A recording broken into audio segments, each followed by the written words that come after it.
dia a todos e todas. Estamos felizes com a presença de cada um de vocês aqui. Este é o nosso quarto seminário. Ele nasceu no meu coração e no coração do meu colega de trabalho, chamado Luiz, que agora está de licença para o doutorado e por isso não está aqui. E é um evento que a gente sente muita alegria e muita satisfação em fazer. Todos se engajam, temos uma equipe maravilhosa e tudo que vocês estão vendo aqui, né, fomos nós, durante esses últimos meses, nos empenhando para que esse seminário pudesse acontecer. E nesse ano nós temos 2 diferenciais. O primeiro deles é que se tornou um evento de extensão, e então a gente abriu para a comunidade externa, mandamos e-mails para outras universidades, pedimos que o nosso conselho convidasse pessoas, né, para que vocês também tivessem essa oportunidade de estar aqui. E o outro diferencial é que nós temos uma equipe excelente, super profissional, que está transmitindo o nosso evento pelo Eventos da UFPR TV, né, o canal do YouTube. E a gente está muito feliz porque esse seminário ele pode chegar nos outros campi da nossa universidade, por todo o Brasil e pelo mundo inteiro, né? Então, vocês viram que lá fora tem um mural e a gente deu uma caprichada, colocou uns lacinhos rosas, né, amarelos, como a Gleise falou. Aquele mural é para que vocês possam ofertar, como disse a minha colega Tereza, presentear palavras de afetos para uma pessoa que você nem sabe quem é, que vai ler essa mensagem certamente e vai se sentir bem. Então pense, o que eu falaria para alguém que ela vai ouvir e isso vai melhorar o dia dela. Então vocês receberam um post-it e vocês vão fazer essa mensagem, vocês vão grudar ali naquele mural, ok? Então, sem mais delongas, eu gostaria de convidar, né, o professor Gabriel Gomes de Luca. Ele é professor do Departamento de Psicologia da UFPR. Nós incomodamos ele bastante para que ele pudesse estar aqui conosco. E ele, assim que pôde nos atender, ele é muito ocupado, é chefe do departamento, ele aceitou prontamente o nosso convite. Então, quero chamá-lo aqui e agradecer por esse aceite e dizer que eu tenho certeza que essa palestra vai ajudar muita gente, porque é uma demanda que chega muito ao Casa 4, né, com os alunos de graduação, de pós-graduação, de servidores que estão defendendo um mestrado, um doutorado, uma especialização, e tem esse bloqueio na escrita acadêmica. Isso paralisa e muitas vezes a pessoa pensa até em desistir do seu sonho, porque não está conseguindo fluir na escrita. Então, o professor Gabriel é psicólogo, ele é mestre e doutor em psicologia pela Universidade Federal de Santa Catarina. Atualmente é professor e chefe do Departamento de Psicologia da Universidade Federal do Paraná. Ele é credenciado como professor efetivo do Programa de Pós-Graduação em Psicologia da UFPR e ele tem realizado estudos sobre formação de professores universitários, gestão universitária e senso crítico.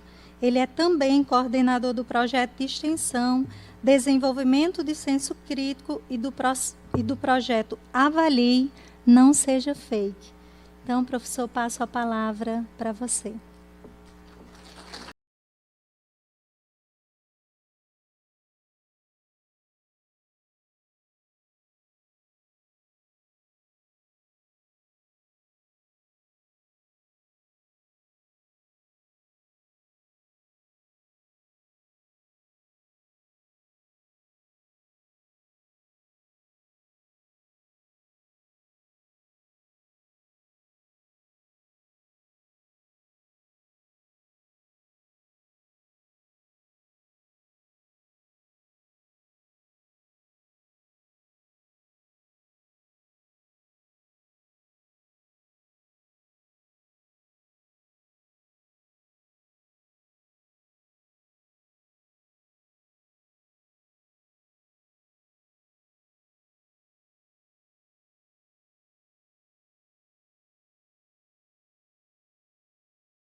Olá, bom dia a todas e todos.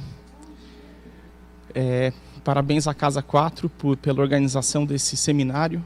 Sempre importante contar com espaços na universidade para tratar de um tema tão importante como saúde mental. A saúde mental, enfim, é um tema que muito... Tema importante, eu sou professor de psicologia e, enfim, né, há uma estreita relação entre fenômenos psicológicos e saúde mental. Esse é um ponto que eu queria destacar.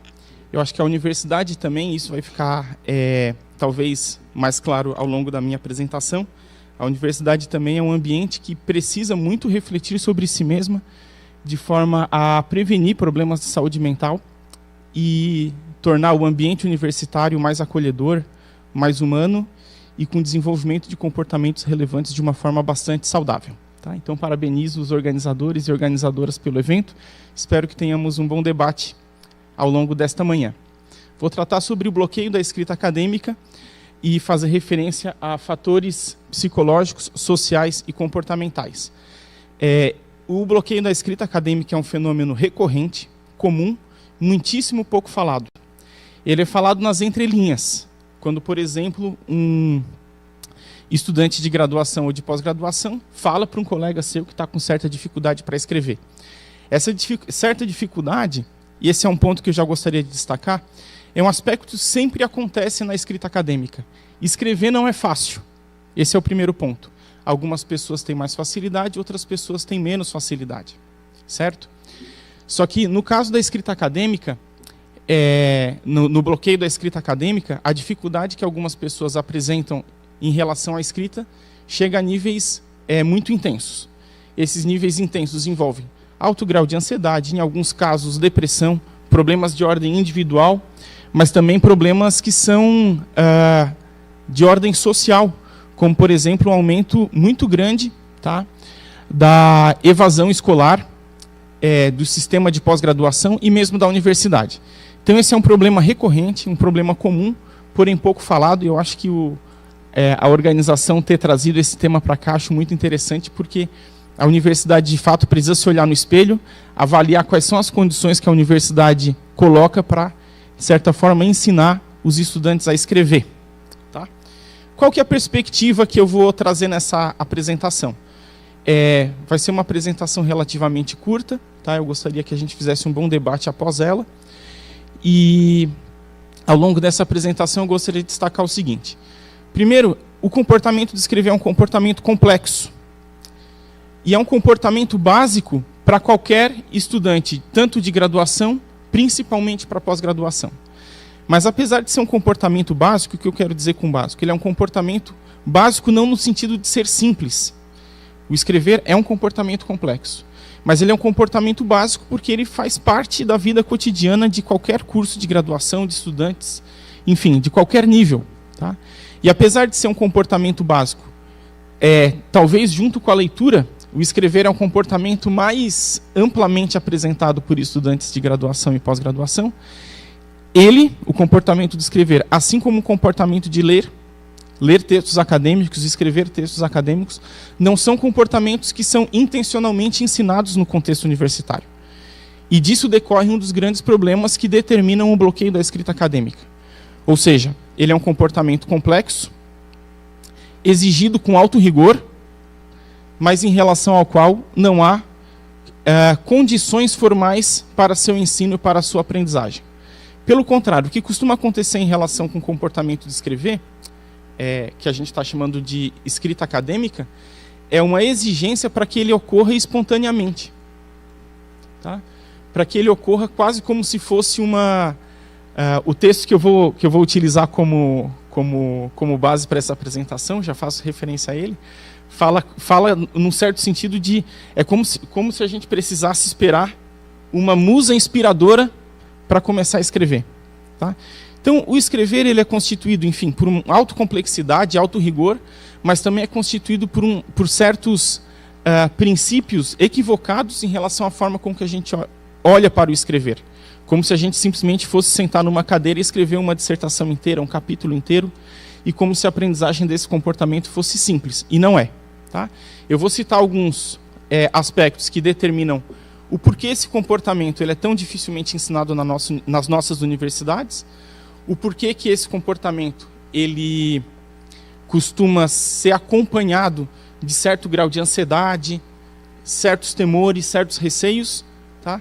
E vou citar posteriormente algumas possibilidades para tentar contornar algumas dessas questões. Tá?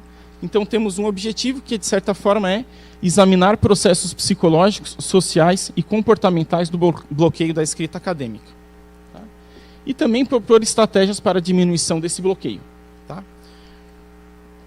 Primeiramente, queria fazer um agradecimento. Existe um livro bastante reconhecido nacionalmente, que tem inclusive esse título, tá? Bloqueio da escrita acadêmica, caminhos para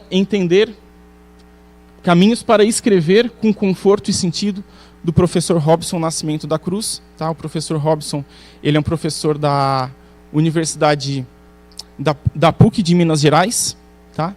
Escreveu esse livro e recentemente, inclusive, ele está continuando os trabalhos dele sobre escrita e conversei com ele antes de vir para essa apresentação. Ele está fazendo referência a um novo trabalho que vai publicar, que é o Diário de um Artigo Inacabado. Algo que provavelmente acontece com muitos de nós. Provavelmente ele vai tratar das agruras, né, de escrever um texto inacabado, tá? E das dificuldades, enfim, que envolvem a escrita de um texto que, enfim, não se acaba. Tá bom? O professor Robson, fazendo uma certa propaganda aí, tá? Ele também tem um curso no YouTube fazendo referência a esse livro, Bloqueio da Escrita Acadêmica, Caminhos para Escrever com Conforto e com Sentido, tá? Em que ele trata dos processos, alguns dos processos que envolvem o bloqueio da escrita acadêmica, alguns dos quais eu vou tratar aqui com vocês. Tá bom? Muito bem. O bloqueio da escrita acadêmica ele é definido como impedimento do comportamento de escrever textos acadêmicos.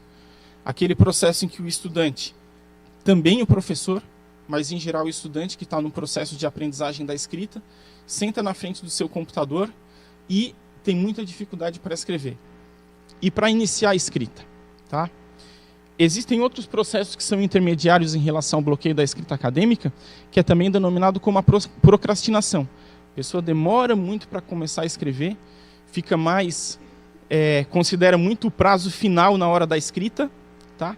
E quando chega o prazo final da escrita, acaba escrevendo de uma forma muito ansiosa, com grandes maratonas, né, aquilo que é chamado de maratona de escrita, uma pessoa que escreve eventualmente 20 horas, virando à noite, quando entrega finalmente ao professor, às vezes com atraso, isso gera processos como ansiedade, culpa, cansaço extremo às vezes. O texto não fica com uma grande qualidade, porque a entrega de um texto muito próximo ao prazo evita a possibilidade de uma correção, de uma autocorreção do texto. Então o texto ele é entregue com uma qualidade pior, digamos assim, do que se ele tivesse sido escrito com uma certa regularidade. Tá? E envolve também o aumento da probabilidade de evasão acadêmica. Tá? Esses são alguns dos problemas que o bloqueio da escrita produz. São problemas graves, intensos, comuns, apresentado tanto por estudantes de graduação quanto de pós-graduação, e é apresentado também por alguns, inclusive por professores. Tá? E apesar da sua importância no mundo, em especial no mundo contemporâneo, tá? Me faltam aqui os dados exatos e precisos, mas o bloqueio da escrita acadêmica tem sido documentado como um fenômeno que tem ocorrido com maior frequência, tá? Cada vez com maior frequência. Apesar da sua gravidade, da sua intensidade, ele é um fenômeno pouco documentado, pouco falado. Por que isso acontece? Em geral, por causa daquilo que daqui a pouco eu vou citar, que é o ideal romântico da escrita. O que é esse ideal romântico da escrita? É uma ideia difundida, sobretudo, no século XVII, em especial pela escrita não acadêmica, mas pela escrita literária, que a escrita ela deveria ser realizada de uma forma espontânea. Tá?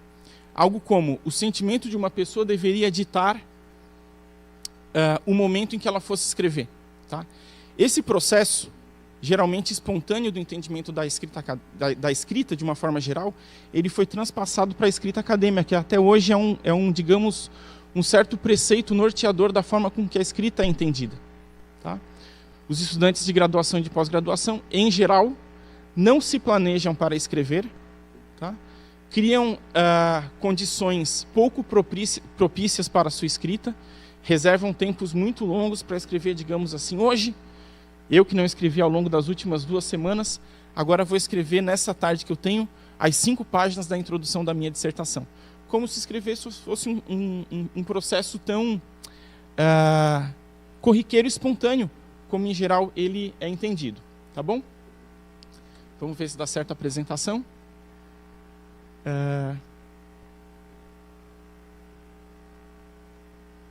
Vou tocando, tá bom? Uma das grandes questões que envolve a dificuldade que as pessoas apresentam para escrever é o falso entendimento, o entendimento equivocado de que o aluno chega na graduação já sabendo escrever. Isso é um equívoco, tá? É claro que nós, estudantes de graduação, né, uma vez entrando na universidade, a gente já sabe escrever. Isso é fato. Mas não escrever academicamente. Tem aí uma diferença qualitativa que ela é pouco tratada nos cursos de graduação. Em geral, nos cursos de graduação, o que costuma ser apresentado para facilitar a leitura escrita, em geral, são disciplinas que tratam sobretudo de normas da ABNT, normas da APA, para fazer com que os estudantes sejam qualificados a utilizar as referências das obras que leem de uma forma correta. Tá? O problema é que citar referências lidas, citar as obras lidas, não é exatamente escrever, é apenas uma parte. Tá? Então existe uma diferença qualitativa entre a escrita de dissertações, que é muito desenvolvida no ensino médio, mas o tipo de escrita que é necessária ser realizada nos cursos de graduação e na pós-graduação é qualitativamente diferente. O fato dessa diferença qualitativa existir, tá, já exige, portanto, que o comportamento de escrever ele precisasse, então, ter condições formais de ensino e aprendizagem. Tá? É muito comum, estudantes, né? Vou conversar tanto com os estudantes quanto com os professores. É muito comum que os estudantes sejam simplesmente exigidos a escrever. Certo? Você tem que escrever, e não é qualquer escrita. Você tem que escrever e tem que escrever com criticidade. Você tem que colocar os autores para conversar. Tá? Os professores, por sua vez, também têm pouca clareza de como se ensinar o comportamento de escrever. Sobretudo por 2 razões. Um pouco por causa da própria trajetória com que aprenderam a escrever. Tá? O comportamento de escrita, reitero, ele não é um comportamento que envolve ou que é constituído por contextos formais de ensino e de aprendizagem. Tá? Os professores que escrevem, às vezes com maestria, com alta produtividade, eles, em geral, aprenderam a escrever com alto custo. Tá? Em que sentido? Foram escrevendo, foram submetendo artigos, foram conversando com seus orientadores, eventualmente os orientadores corrigiam esses trabalhos, eventualmente submetiam trabalhos, os trabalhos nem sempre eram aceitos, às vezes eram rejeitados e daí por diante. Mas foram aprendendo. Então, a forma com que os professores de hoje, eles aprenderam a escrever, é um tipo de aprendizagem muito baseado em tentativas de ensaio e erro, tá? E com conhecimento muito tácito. O que é o conhecimento tácito? É um conhecimento que, de certa forma, as pessoas são capazes de apresentar, mas como não passaram por processos formais de ensino, tem pouca clareza para descrever esses processos que eles próprios realizam e, portanto, tem dificuldade para ensinar esses processos. Ok? O que eu estou querendo destacar como premissa aí? Que mesmo um bom escritor não necessariamente é uma boa pessoa para ensinar a escrita. Tá? O bom pesquisador não necessariamente sabe descrever o processo que realiza a ponto de ensinar aos seus orientandos. Está claro isso? Isso é um problema, tá? Determinado em geral pelo fato de os professores e professoras terem aprendido muito baseado em ensaio e erro, terem pouca clareza sobre regras da escrita, apesar de às vezes escreverem muito bem, e portanto terem pouca clareza da forma como se ensina, tá? Esse processo. Isso cria, de certa forma, um círculo vicioso, tá? A professora orientadora e o professor orientador de monografia, de dissertação e tese, nem sempre tem clareza suficiente, por conta que ele acabou desenvolvendo um conhecimento tácito, nem sempre ele teve uma clareza suficiente para ser qualificado a ensinar outras pessoas a escrever. Tá? Esses são alguns dos aspectos que constituem a nossa vida universitária e que fazem com que a escrita, de certa forma, seja pouco ensinada no âmbito da universidade. Tá? Então, a escrita acadêmica é uma atividade com alto custo, ela exige tempo, tá? E com resultados em longo prazo. Todos esses são fatores que dificultam a aprendizagem do comportamento de escrever e que aumentam a probabilidade do bloqueio de escrita. Tá? Quando a gente vai submeter um artigo, tá? Os professores e estudantes que já submeteram artigos sabem que às vezes a gente submete um artigo e às vezes a resposta que a gente tem para ele é um ano e meio depois. Certo? Então é uma atividade cujo resultado é às vezes produzido só em longo prazo. Isso também acontece no micromundo, né, do estudante junto com o seu orientador. Às vezes o estudante produz um texto que entrega para o seu orientador, mas às vezes a correção dele vem apenas semanas depois. Isso acontece sobretudo por conta da sobrecarga de trabalho dos professores e professoras, tá? E de certa forma é um impeditivo, produz uma certa diminuição na motivação para escrever. Se eu escrevo e tenho um resultado muito longo, por conta do parecer que vem longínquamente a partir da submissão de um artigo, ou porque o próprio professor demora para corrigir, isso tende a diminuir a motivação com que os estudantes escrevem. Tá?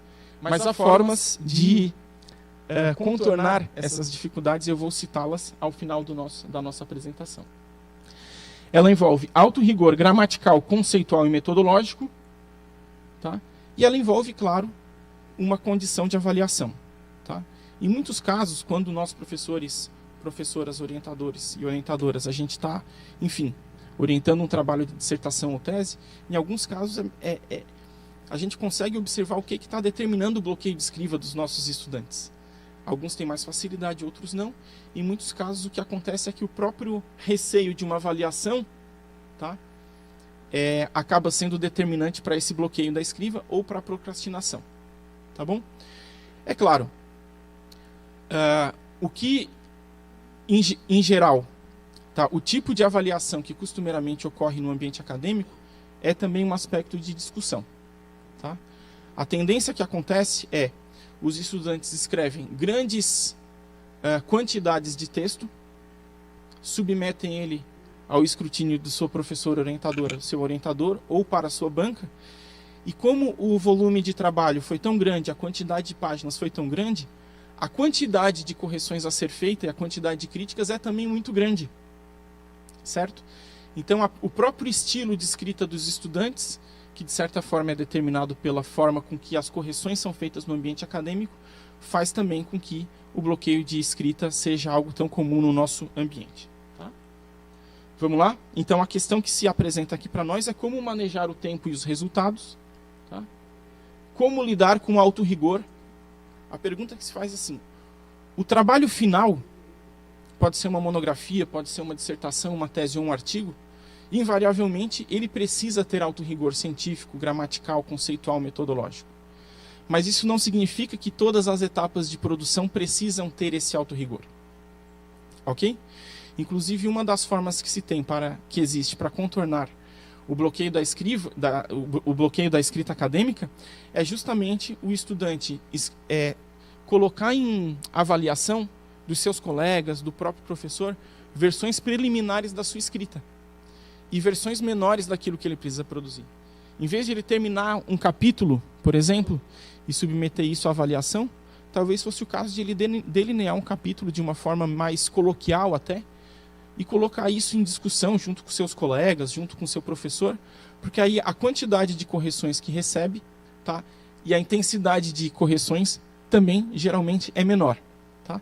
Então estou citando algumas formas com que pode ser realizada essa forma de diminuir o alto rigor das correções ao longo do processo de escrita. Tá? Já faço referência à distinção entre resultado e processo daqui a pouquinho. E a própria possibilidade de avaliação, eu acho que uma das grandes questões a serem refletidas por todos nós é como tornar a avaliação menos aversiva. Tá? Se em geral a avaliação ela é realizada com muita crítica, né, com poucas orientações, né, pouco indicações de orientações, com grandes quantidades de críticas e sugestões, uma das formas de torná-la menos aversiva é produzir versões preliminares e colocá-las em avaliação, tanto do orientador quando o orientador não tem as condições suficientes para fazer a correção adequada do texto, tá? A ideia também é que os próprios colegas eles sejam, de certa forma, porta-vozes, né, do quanto que o próprio texto está, enfim, em uma boa direção. Tá? Então, algumas das questões que eu já tratei aqui com vocês. O universitário já chega na universidade sabendo escrever? A resposta é negativa. Tá? Sabe escrever, e às vezes sabe escrever muito bem, mas há diferenças qualitativas na forma com que um estudante de nível médio aprende a escrever e com que um estudante universitário deve escrever. Tá? Essa diferença qualitativa, tá, ela difere muito a escrita e exige que condições adequadas de ensino da escrita sejam desenvolvidas no ambiente acadêmico. Tá? Como não o são, tá, isso produz aquele tipo de discurso. Os alunos não sabem escrever. Os alunos de uma certa época, tá, num certo discurso um pouco romântico, né? Há 10 anos atrás sabiam escrever melhor que hoje, isso talvez não seja tão verdade assim. Tá? Enfim, essa expectativa demasiada de que o aluno de graduação já chegue na universidade sabendo escrever textos academicamente rigorosos, tá? Precisa ser revista pela comunidade universitária. E, portanto, a partir daí, precisam ser construídas condições de ensino desse comportamento tão importante que é a escrita acadêmica. Tá? A universidade, isso é algo que a própria comunidade ela também precisa se dar conta e lidar com essas características, ela é um ambiente competitivo. Certo? Ela é um ambiente competitivo. De certa forma, a universidade reproduz, tá, a competição que existe no nosso mundo contemporâneo. Tá? Essa competição ela envolve nas vagas para estágio, nas vagas para bolsa, vagas para iniciação científica. Eventualmente, os estudantes de graduação eles vão ser concorrentes entre si no mercado de trabalho e daí por diante. O fato da universidade ser um ambiente competitivo, mas nem sempre ser enxergado como tal, evita com que nós lidemos com esse caráter competitivo da universidade. Tá? E lidar com o caráter competitivo da universidade, que é uma realidade, deveria fazer com que nós reflitamos sobre como que a universidade pode ser um ambiente mais cooperativo em detrimento à competição que ela apresenta hoje em dia. Tá? É muito comum, inclusive, que os estudantes de pós-graduação concorram a editais e, às vezes, concorram a variáveis até menos suscetíveis de percepção. Às vezes é difícil de perceber o que determina, de certa forma, o comportamento do estudante universitário. O estudante universitário, às vezes, busca também um certo status, certo? Uma certa visibilidade acadêmica, tá? E essa visibilidade acadêmica e o status, que, em geral, os partícipes da comunidade acadêmica buscam, mas nem sempre revelam, inclusive para si, tá? Faz com que o contexto universitário seja muito competitivo e, portanto, pouco cooperativo. Tá? Tornar a universidade mais cooperativa, eu acho que é uma forma importante de diminuir o bloqueio da escrita acadêmica. Por quê? Porque quando os estudantes eles trabalham cooperativamente, tá? Isso é uma predisposição fundamental, né? Uma condição fundamental para evitar diversos dos problemas que a escrita acadêmica tende a produzir. Diminui a ansiedade, diminui a depressão, tá? Evita aquilo que é também um equívoco entendido em relação à escrita acadêmica. É preciso estar completamente isolado do mundo para escrever. Né? Hoje eu vou escrever a minha tese, então eu vou praticamente alugar uma cabana na floresta para escrever. Isso é um equívoco. Tá? Por quê? Porque a gente supõe que a gente passa semanas e semanas nesse nosso ambiente e a gente vai chegar lá, numa casa isolada na floresta, e vai escrever as tantas páginas que a gente precisa. Isso não é verdade. Tá? O contexto, a regularidade na escrita, tá? A escrita breve, curta, com escrita de versões preliminares, colocando essas versões preliminares ao escrutínio de seus colegas e do orientador, é uma forma muito mais propícia para uma escrita com sentido e com conforto. Tá? Então, como a escrita acadêmica ela é ensinada? Em geral, ela é uma atividade de alta exigência, mas com poucos contextos de ensino. Tá? Envolve um certo conhecimento tácito, tanto por aqueles alunos que já já escrevem bem, tá? E os próprios professores e professoras orientadoras, mesmo quando eles escrevem muito bem e têm uma alta produtividade acadêmica, eles também, às vezes, não têm a clareza suficiente para descrever por que aquele parágrafo que eles próprios escreveram ficou tão bom. E tem uma certa, digamos, dificuldade ao ensinar a escrita acadêmica. Tá? E a escrita acadêmica envolve uma aprendizagem por modelo e por aquilo que a gente chama de exemplos de sucesso. Tá? Quando nós, professores e estudantes, vemos um texto, esse texto ele é um exemplo de sucesso, porque ele já está publicado, já está numa revista, A1, B1, tanto faz, tá? Já é um livro publicado. Então a gente observa exemplos de sucesso. A gente observa os nossos professores com, vamos pegar Lattes ali, ó, 66 artigos, coisa arada, tá? E a gente lá com, a depender da área, isso é muito, às vezes é pouco, mas a gente observa esses eventos de sucesso, tá? Isso cria um distanciamento muito grande entre quem precisa aprender a escrever e a produzir ciência e quem já faz isso com maestria. Tá? Então, o estudante de graduação e pós-graduação não tem acesso ao resultado da escrita, o artigo publicado, já com alto rigor gramatical, conceitual e metodológico, mas não teve acesso nem ao processo, nem aos fracassos. Tá? O que tem nos nossos Lattes? Nos nossos Lattes tem os artigos que nós já publicamos. São os cases de sucesso da nossa produção científica. Não está registrado nos nossos Lattes os artigos que nós submetemos, mas foram rejeitados. Tá certo? O que isso produz? Produz um certo entendimento de que aquele artigo que a gente está produzindo agora necessariamente vai ser publicado. É claro que isso é uma impressão um pouco falsa. Né? É claro que isso é uma impressão um pouco falsa. Mas isso aumenta muito a exigência e a autocobrança, né? A cobrança que os próprios estudantes impõem sobre si mesmos. Tá? Ok?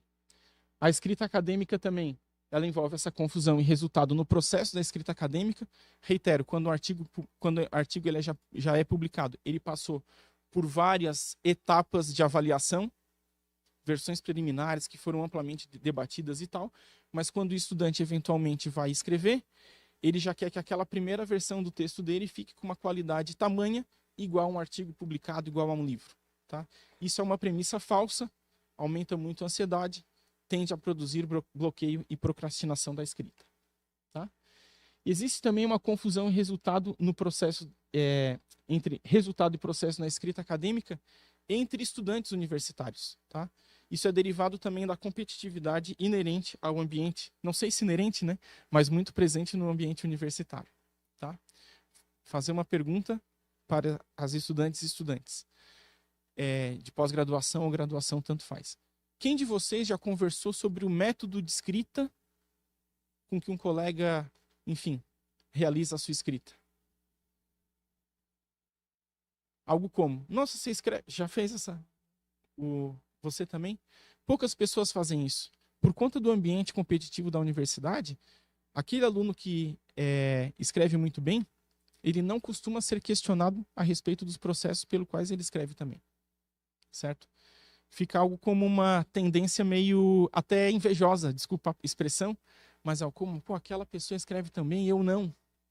Certo? É muito comum na literatura que trata do bloqueio da escrita acadêmica um certo humor sarcástico. Né? Nossa, aquela pessoa escreve muito bem, ela é muito produtiva, não deve ter vida social. Certo? Esse processo do humor sarcástico é muito comum nesse contexto de escrita acadêmica e, de certa forma, impede que as pessoas percebam, entendam como que escrever pode ser feito de uma forma mais planejada e mais saudável. Tá? Por isso que eu destaco como uma das... Também me alegra que a última palestra sobre... do seminário de hoje, eu acho que ele trata justamente disso, né, das relações de convívio entre os estudantes. São relações que precisam ser exacerbadas, potencializadas, inclusive para maximizar as relações de cooperação entre os estudantes, inclusive no ato da escrita. Tá? Essa pergunta, né? Nossa, você escreve tão bem, o que você faz para escrever tão bem? Ela não costuma aparecer, porque, em geral, nós todos tendemos a entender a escrita acadêmica como um comportamento que é inato, que algumas pessoas são capazes de fazê-lo, outras não. Algo como se não dependesse não fosse um comportamento complexo o suficiente para que exigisse a aprendizagem de forma bem intencional. Tá?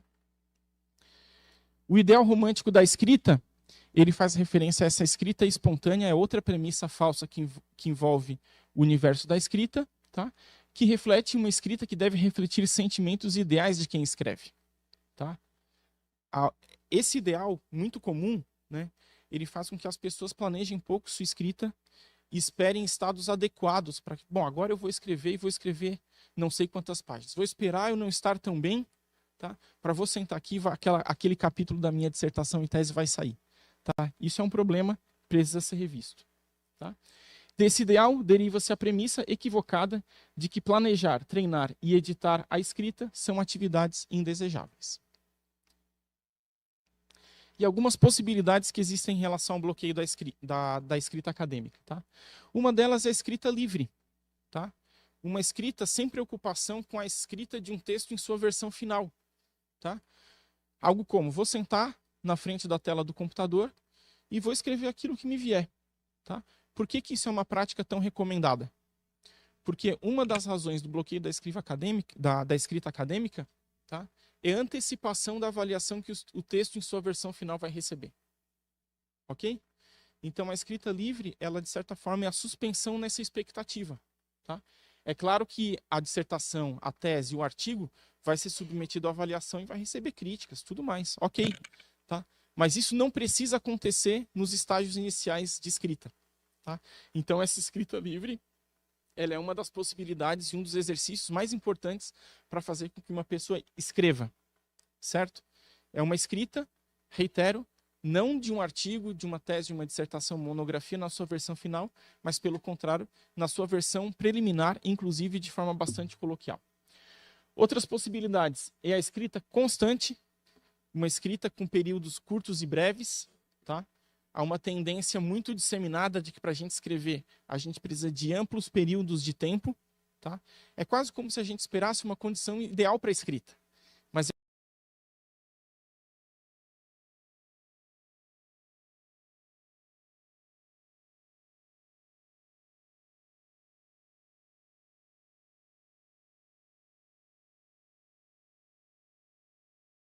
a falsa premissa, né, dessa expectativa de que nós precisamos de muito tempo para escrever, às vezes essa condição ela não aparece, e quando aparece, ela vem carregada de uma expectativa que é difícil de ser contemplada. Hoje eu tenho 4 horas para escrever, portanto vou escrever 5 páginas, 10 páginas. Quer dizer, quando o estudante ou estudante reserva amplos períodos de tempo, a expectativa que ele cria para si é a escrita de uma grande quantidade de páginas, exigência vai lá em cima, isso tende a fazer com que a escrita seja bloqueada. Tá? Então, o que é sugerido pela literatura, tá, é que a escrita acadêmica seja transformada como uma atividade rotineira. Tá? Às vezes é melhor sentar meia hora por dia e escrever 2 parágrafos do que esperar 5 horas para escrever 10 páginas e não escrever nada. Certo? Quando a escrita é realizada primeiro de uma forma livre e depois a partir de períodos curtos e breves, a tendência é uma maior satisfação e um maior conforto na escrita. Outra possibilidade é uma importante reflexão que o escritor, né, precisa realizar, que é a seguinte: quando postergar o início da escrita e quando iniciar a escrita sem postergar. Tá? Em muitos casos, o estudante de graduação e pós-graduação, ele é cobrado a escrever sobre temas que ainda não conhece o suficiente. Certo? Então esse é o momento para postergar o início da escrita. Tá? O estudante, uma ou um estudante que ainda não conhece bem o conceito, precisa se apropriar dele.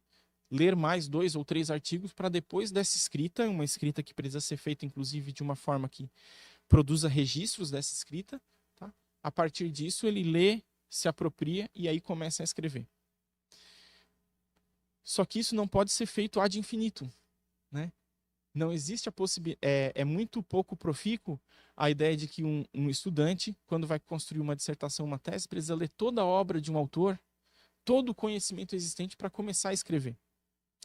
Então há um certo equilíbrio, né, nesse processo entre vou começar a escrever, mas eu vou começar a escrever depois de eu ter um certo conhecimento. Mas não, o estudante não precisa ter todo o conhecimento do mundo para começar a escrever. Nesse último caso, quando o estudante entende que precisa ter todo o conhecimento, tá? A tendência é ele postergar a escrita. Isso cria nele, inclusive, a expectativa de que quando ele vai escrever um texto com alto rigor, aumentando novamente a sua expectativa e sua autoexigência. Tá? Outras possibilidades para finalizar, existe também um aparente paradoxo na escrita, tá? Que é o seguinte, tá? Aqui é apresentado como sugestões.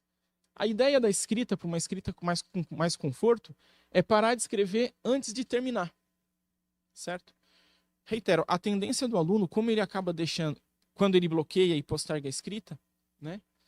Ele acaba escrevendo grandes massas de texto e termina, às vezes, com noite virada, muito cansado, irritado, se sentindo culpado. Aquele discurso que aparece, puxa, escrevi 20 páginas em um dia, mas fiquei 10 meses postergando para escrever. Então ele se sente culpado. Então quando isso acontece, quando o estudante ele escreve com uma grande quantidade de texto em uma pequena quantidade de tempo, tá? A tendência é uma certa associação estabelecida não propositalmente, claro, mas de que a escrita ela não é uma atividade prazerosa. Então, a escrita por períodos curtos de tempo, ela vale a pena ser feita, inclusive, na ideia de, bom, escrevi alguns parágrafos e estou gostando do texto, tenho mais um tempinho agora, mas vou até parar para fazer alguma outra coisa que gosto, por exemplo. Tá? Manejando para si alguma consequência importante para o ato da escrita. Tá? Por sua vez, em alguns casos, é importante. Terminou o capítulo, uma sessão de uma introdução, por exemplo, eu vou começar a delinear o início da outra introdução, da outra sessão da introdução. Por que isso é importante? Porque aí você já deu o pontapé inicial na escrita de uma nova sessão. Quando o estudante ele vai começar a escrever, ele já não parte do zero. Tá? Então são duas técnicas bastante simples, porém e bastante promissoras, tá? Mas também pouco realizadas no ambiente acadêmico. Tá? Evitar o isolamento típico da escrita acadêmica. Tá? A ideia é que os estudantes, eles, o mais possível, tá? Construam relações de apoio, suporte, cooperação entre si e coloquem em debate e discussão as versões preliminares dos seus textos, tá? Envolvendo ou não o orientador nisso, aí depende um pouco da cultura do grupo, do núcleo de pesquisa da qual o estudante faz parte. Tá? E por fim, outra possibilidade é escrever o texto por partes pequenas e curtas, colocar em debate e avaliação versões preliminares do texto e ler de forma a preparar-se para a escrita acadêmica. O que é essa leitura de forma a preparar-se da escrita acadêmica?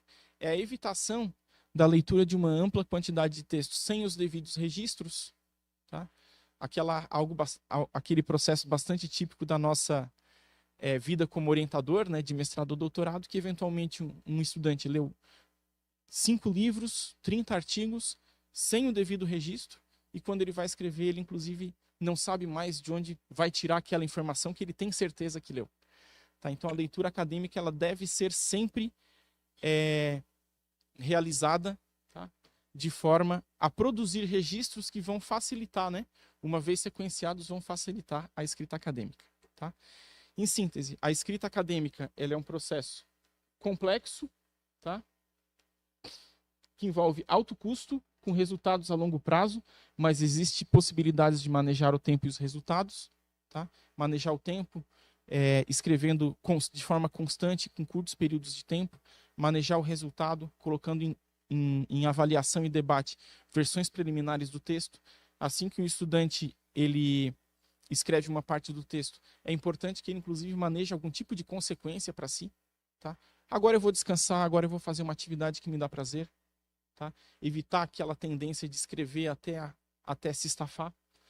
Envolve alto rigor gramatical, conceitual e metodológico, mas que só vai ser produzido e apresentado nas versões finais do texto. As versões preliminares não precisam ser apresentadas com tal alto rigor, tá? De forma a diminuir a ansiedade inerente ao processo de escrita. E a possibilidade de avaliação, ela também pode ser tornada um pouquinho menos aversiva, com orientações precisas, tá? Em contextos que envolvem relações de suporte e apoio, tá? E com correções que não sejam tão delongadas ao longo do tempo. Tá? Tentei examinar com vocês aqui algumas das características do nosso ambiente universitário. que, em alguns casos, produz aquilo que é chamado de bloqueio da escrita acadêmica. Mas tenho a expectativa de que o exame desses aspectos e dessas sugestões também contribua para o seu processo inverso, tá? Uma escrita relevante, com sentido, com conforto e com textos que gradualmente vão apresentando o rigor necessário para a escrita científica. Muito obrigado.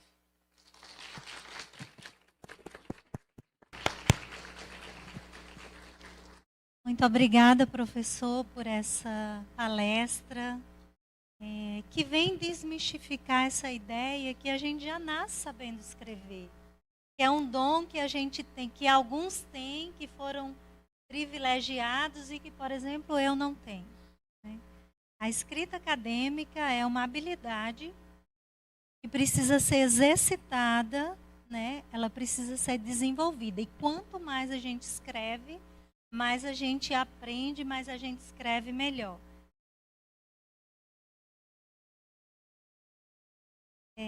Eu achei bem legal essas... A gente não vai ter muito tempo para perguntas, porque a gente já está um horário bem avançado e às 10 horas nós vamos ter uma pausa para um cafezinho. E aí a gente retorna para a mesa redonda. Mas eu gostaria só de fazer algumas observações, como eu estou vivendo esse processo de escrita acadêmica, né? Eu gostei muito desse autorrigor, né? E aí eu pensei desse autorrigor com o meu autorrigor, né? Eu sei que a academia, eu sei que o orientador, eu sei que a banca de qualificação, a banca de defesa exige esse autorrigor e, portanto, eu também sou muito rigorosa comigo mesma. Isso, eu construo ali uma barreira enorme para me sentar e escrever. E tirar esse tempo, que a gente tem essa ideia de que você vai sentar e vai fazer essa imersão, né, e vai para uma caverna, vamos dizer assim, no sentido metafórico, sim, né? Uhum. E aí o que a gente recebe no Casa 4? Pessoas estafadas. Elas passam um mês inteiro imersas nos seus textos, deixam de fazer um monte de coisas que elas gostam, entregam, qualificam ou defendem, e depois não conseguem mais voltar para o seu texto. Não conseguem mais fazer as alterações de tão estafadas que elas estão, porque elas não conseguem diluir a escrita no seu dia a dia, tirar meia hora, né, tirar uma hora para poder escrever. Isso é um aspecto super comum, né? Esse autorrigor, que eu acho que ele é característico do texto científico, eu acho que importante é o estudante entender que ele é o resultado final de uma série de etapas que ele vai gradualmente produzindo. É um autorrigor que a gente, quando escreve, a gente compra, digamos assim, né? É um autorrigor, quando a gente vai numa banca ou numa tese, aquela aprendizagem por modelo, né? A gente está vendo ali o exame de uma versão final de uma tese, de uma dissertação. Não significa que esse mesmo rigor deve ser utilizado nas versões preliminares do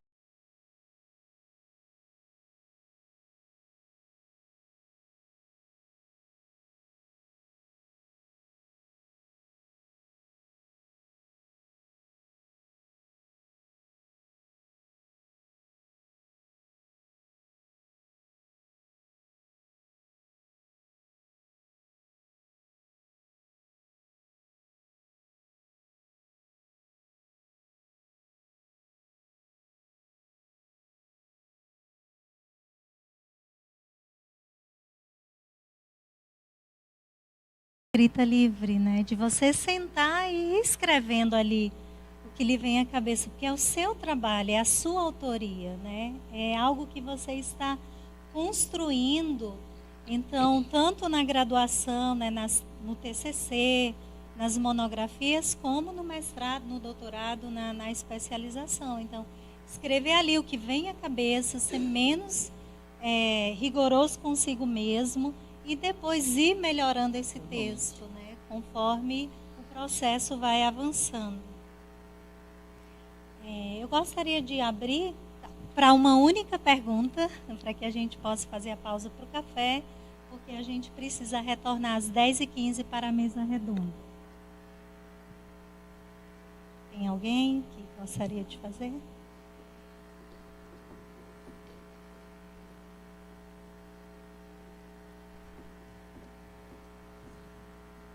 Eu sou a Fernanda.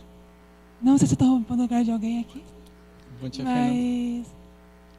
justamente como ela falou, como que a gente vai tirar esse peso de não fazer o suficiente na hora de escrever um trabalho acadêmico e achar que não vai ser suficiente para fazer uma coisa, um texto razoavelmente bom. Eu acho que a tua pergunta possibilita uma certa síntese dessa apresentação, Fernanda.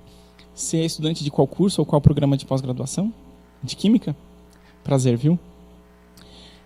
Essa autoexigência ela é uma característica inerente a um resultado final do texto, certo? Então, o que eu acho que talvez possa ser... O que eu gostaria, inclusive, né, de que fosse levado dessa apresentação? Eu acho que o exercitar a escrita é um processo fundamental. O entendimento de que qualquer pessoa pode vir a escrever e escrever bem, com textos relevantes, com conforto e com sentido, se as condições necessárias forem adequadas, se forem manejadas por ela própria. O difícil é que nem sempre a gente sabe que condições são essas, né? Mas às vezes um processo de autoobservação ele é bem importante, né?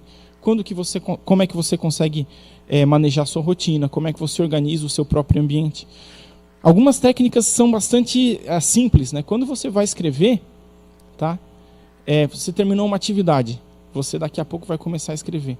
Já faça alguma coisa que já dá um certo impulso para a escrita. Já deixa o computador ligado, já veja qual que é o arquivo, já abra o arquivo, sabe? Técnicas, inclusive, simples como essas, às vezes elas diminuem aquele custo de resposta tão grande que envolve a escrita, né? Então, você organizar um ambiente para facilitar a sua leitura, sua escrita acadêmica é fundamental. A pré-escrita também, né? A leitura de textos, ela deve vir sempre acompanhada de registros desses textos, orientada para o tema da sua pesquisa. Quando você lê um artigo, Fernanda, o ideal é que você leia esse artigo não apenas orientado para aquilo que mais lhe interessa, aquilo que lhe causa impacto no texto, mas orientado para o tema da sua pesquisa e registra aquilo que é interessante que você possa vir a utilizar para o seu texto acadêmico.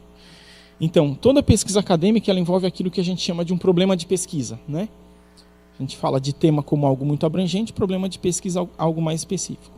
Quanto mais clareza você tiver do seu problema de pesquisa, mais isso vai orientar a sua leitura e mais vai fazer com que você registre trechos, da obra que você está lendo para, a partir disso, criar paráfrases e utilizar isso.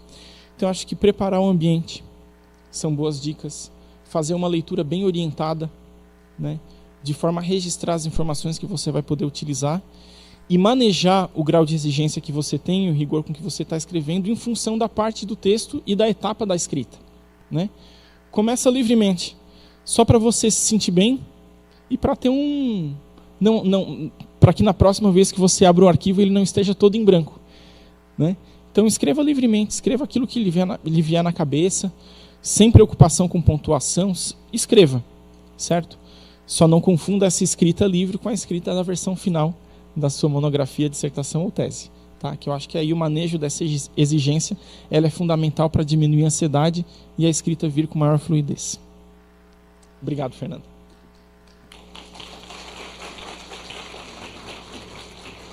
A gente vai finalizar, mas eu acho que foi ótimo, né? A gente já conseguiu pegar muita coisa para nos ajudar na nossa escrita.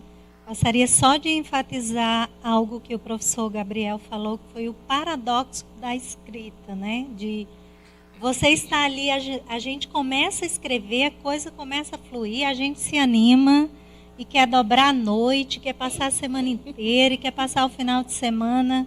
Gente, a gente precisa saber a hora de parar. Vou parar um pouco, vou sair com os meus amigos, vou tomar um banho de piscina, vou aproveitar o final de semana, na segunda eu volto. Então, mesmo que a coisa esteja fluindo bem, se você quiser continuar, quiser que ela continue fluindo bem, então pare, vá fazer outras coisas, descanse um pouco, vá preencher sua cabeça com outras coisas, depois volte, que aquelas ideias vão voltar ainda melhores e melhor elaboradas, ok? Então, muito obrigada, professor, Obrigado também. por ter aceitado nosso convite e disposto do seu precioso tempo para estar aqui conosco. Eu que agradeço. Agora vamos ter uma pausa e às 10h15 estaremos todos aqui para continuarmos a nossa mesa redonda. E quem está em casa, em outro lugar, assistindo pela Eventos UFPR TV, vai aí também tomar uma aguinha, dar uma descansada. 10h15 a gente está retomando, ok?